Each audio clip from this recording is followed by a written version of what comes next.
Hello friends, and welcome back to my channel.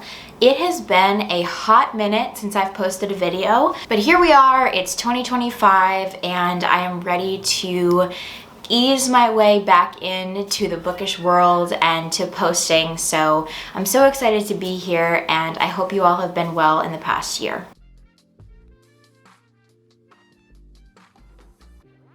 So just a quick wrap up of 2024. I only read 20 books last year, which is a pretty record low for me, and that is pretty indicative of the reading slump that I have been in for quite some time. So much has happened in the past like 2 years, and especially in 2024, I really did not have the time or the mental capacity to dig into reading in the way that I used to. So I'm really excited to sort of enter into a new era of my reading life and get back into reading. And I don't know whether it's gonna look the same as it did pre-move to Kansas, but we'll find out. So all that to say that this video is going to be the 25 books that I want to read in 2025.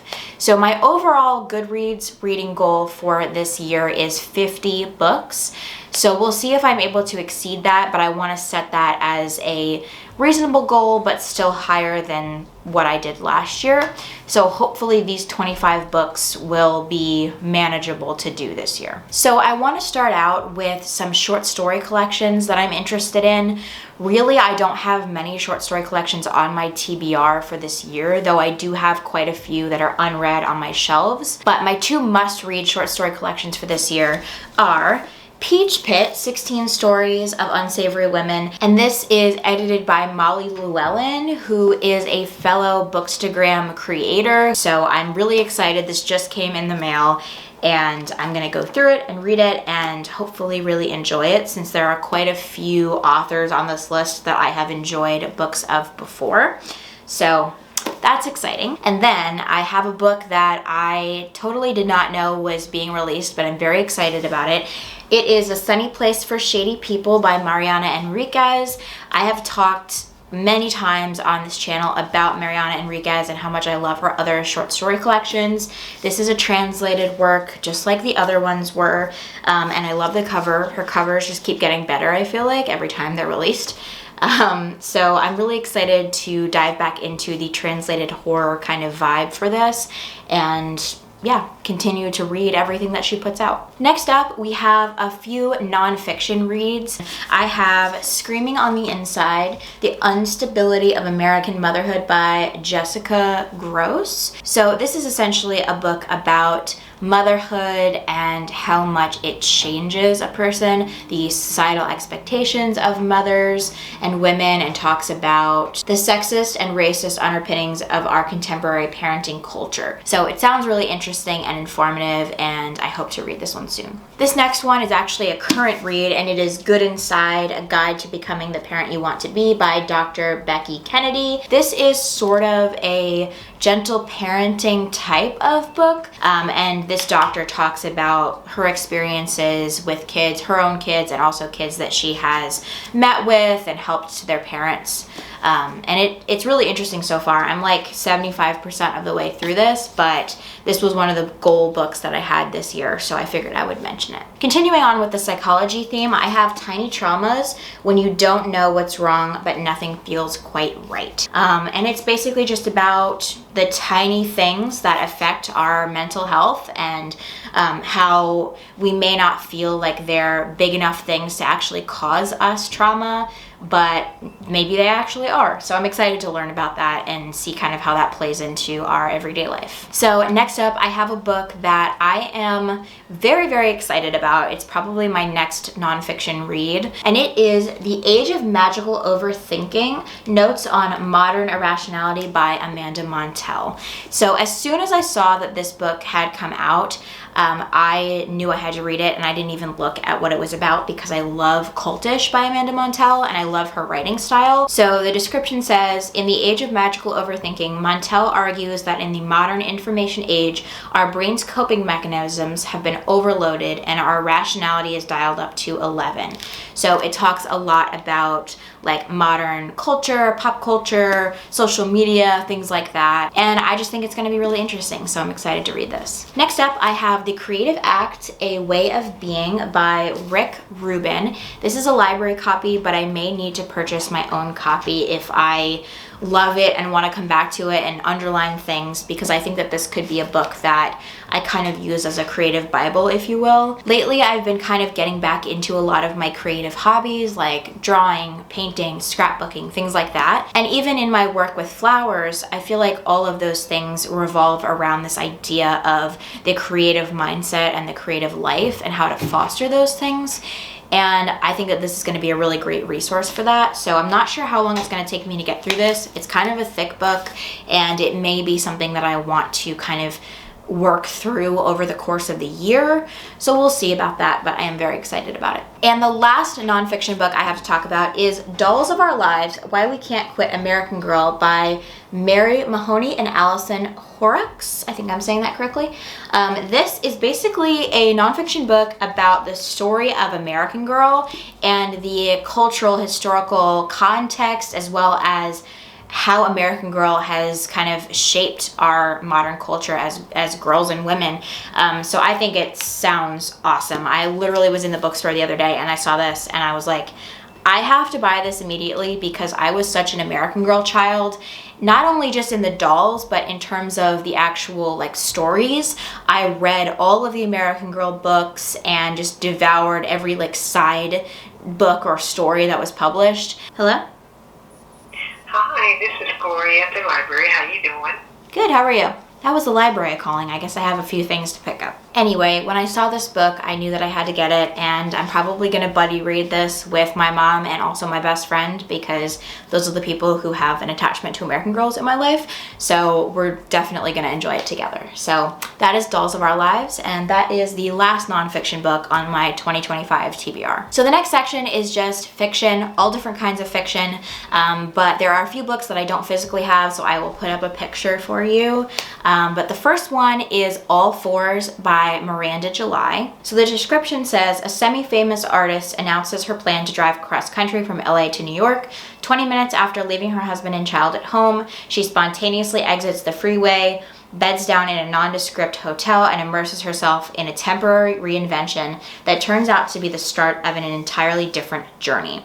So I've heard amazing things about this book. I was not in the loop when it actually came out, but everybody's been talking about it, and I do want to give it a try because it sounds really good. So the next one that I don't physically have is The Husbands by Holly Gramazio, and the description says, when Lauren returns home to her flat in London late one night, she is greeted at the door by her husband, Michael. There's only one problem. She's not married. She's never seen this man before in her life, but according to her friends, her much improved decor and the photos on her phone, they've been together for years. So it basically just is about her trying to piece together this relationship and why she doesn't remember it, or maybe it's got a thriller twist, I'm not exactly sure. But this sounds very much up my alley, and it's one that I've seen everywhere, so I definitely want to give it a try. The next one is Ordinary Human Feelings by Megan Nolan. So this one says, when a 10-year-old child is suspected of a violent crime, her family must face the truth about their past in this haunting, propulsive, psychologically keen story about class,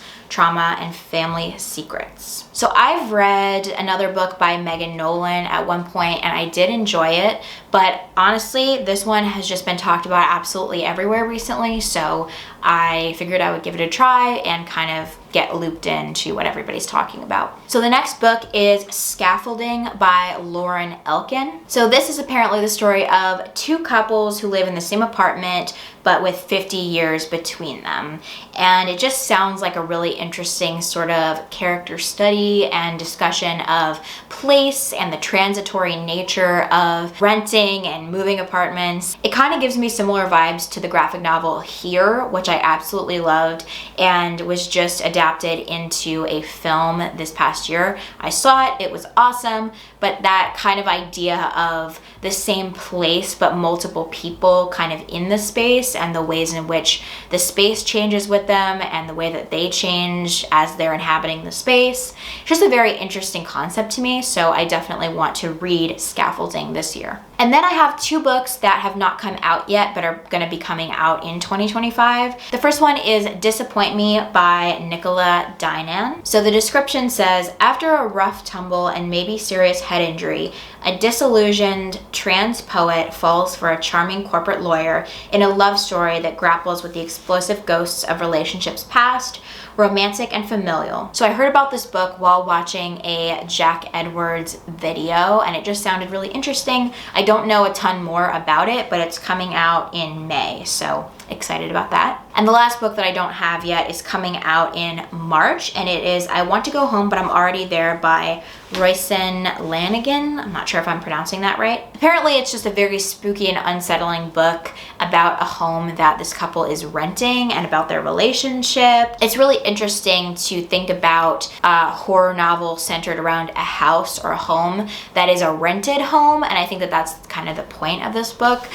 So I'm excited to read that. Okay, now we're on to all of the fiction books that I actually do have. This first one just came in the mail and I've been wanting to read it for ages, and it is Astral Season, Beastly Season. So this is a story about 2 high school boys who find out that their favorite J-pop idol dismembered her boyfriend, and then they try to basically say that they did the crime. I'm not sure how like horror or thrillery it's gonna be, but it just sounds really interesting. And also a discussion about idolizing people and taking parasocial relationships too far, and just also the culture around fandoms. So I'm super excited about this one. Then we have My Husband by Maud Ventura, translated by Emma Ramadan. This one sounds like it's a little bit more thrillerish. It's basically about a woman who's been married for I think 15 years, and she starts to feel like maybe her husband isn't as into her as he used to be, or as much as she is into him, and she starts to kind of do all these things to mess with him or to try to find out whether he still is as into her as he was. And it says, until one day she realizes she may have gone too far. So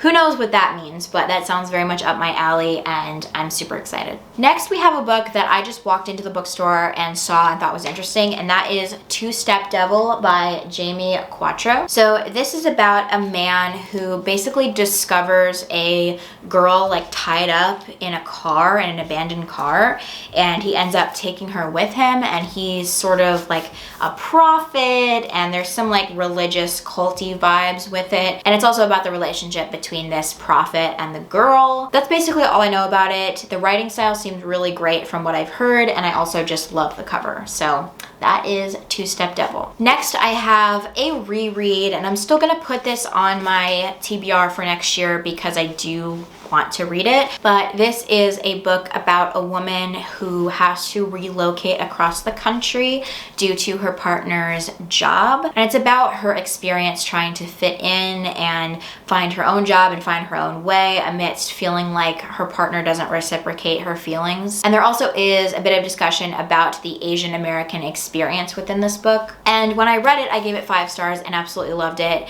But I kind of don't remember a lot of the details of this book, and it really hit me very hard when I first read it, so I'd really like to reread it. Next up, we have Soldier Sailor by Claire Kilroy. This is a book about disillusionment in motherhood and tumultuous emotions surrounding motherhood. I've heard amazing things about this book. I picked it up and then forgot about it, and then saw like a bunch of people talking about it and was like, oh, I need to get that book, without realizing I already owned it, so that was kind of goofy. At least I didn't buy it twice, but it sounds like something that's right up my alley, and I'm very interested in books about motherhood to try to get a full picture of what that looks like, especially because I feel like for a long time people didn't talk about the more difficult or hard sides of being a mother and how hard it can be to maintain autonomy when you have children. So very excited to read this one. So next up, I have a book that I randomly came across in a bookstore probably a year or 2 ago, and that is Afternoon of a Fawn by James Lasden. So the description says, when an old flame accuses him of sexual assault, journalist Marco Rosedale is brought rapidly to the brink of ruin. Marco confides in a close friend, the unnamed narrator, who finds himself caught between the obligations of friendship and an increasingly urgent desire to uncover the truth, until the question of his own complicity becomes impossible to avoid. So this just sounds like a really thought-provoking book, and while the subject matter may be more difficult to read, I think it's going to be really interesting. So the next book is It Lasts Forever and Then It's Over by Anne DeMarkin. So this is about a woman who is alive in the afterlife and kind of has to reckon with that experience. It's a very small, kind of spare novel, but it sounds really profound and interesting, and I've heard the writing in this is really great. So that's this one. Next up, I have Rouge by Mona Awad. So far, I have read, I think, every other book by Mona Awad, so I wanted to give this one a go. So far, I haven't been like overly intrigued by what this one is about. Apparently, it's about a woman who goes back to her home after her mother dies and discovers some crazy stuff that her mom was into, and she sort of gets involved in it as well. The thing with Mona Awad books is that the subject matter may not always be the most interesting to me at the start, but her writing and the kind of craziness that happens in all of her books ends up sucking me in. So even though I'm not like overly excited about the premise of this book, I think that I probably will end up enjoying it just because I love her writing. So that is Rouge. And then I'm wrapping this up with 3 books from Charco Press because I have quite a Charco Press collection and have only read like 4 or 5 of them. So here are a few that I do want to read this year. The first one is Dead Girls by Selva Almada. I read another book by Almada a few years ago and really enjoyed it. So I ended up picking this one up right after that. So this is a discussion of gender violence, and it talks about different cases where women were the victims of a crime. So at the end of this, it says, "This is not a police chronicle, although there is investigation. This is not a thriller, although there may be mystery and suspense. Hard-hitting and lyrical, Almada blazes a new trail in journalistic fiction." I am really interested in true crime and books about crime and investigation. I love shows about those things. Even though this isn't true crime, from my understanding, there is a lot of truth in the crimes that are discussed, and I think it's going to be a really valuable and interesting read. Next, I have A Perfect Cemetery by Federico Falco. This is actually a short story collection, and the one that is particularly interesting to me is about a woman telling her parents that she's abandoning the Christian faith. But all in all, these are stories about love and family and how complex those relationships can be, and it sounds really great. And the last book on my 2025 TBR is Elena Knows by Claudia Pinheiro. So many people have told me how much they love this book. So this is about a mother who is dealing with the fallout of her daughter's death and sort of reflecting on her daughter's life and their relationship. So very excited about this one. So those are the 25 books that I want to read this year. I would love to know if you have any other book recommendations for me. I've been really out of the loop in terms of what's new, what's coming out, what came out in 2024, and I'm starting to catch up over the past like 2 weeks. But if you have any book recommendations or things that you loved reading in 2024, please let me know. And also let me know what books you're wanting to read in 2025 so that we can all kind of share our TBRs. That being said, thank you so much for watching, and I will see you in the next one. Bye.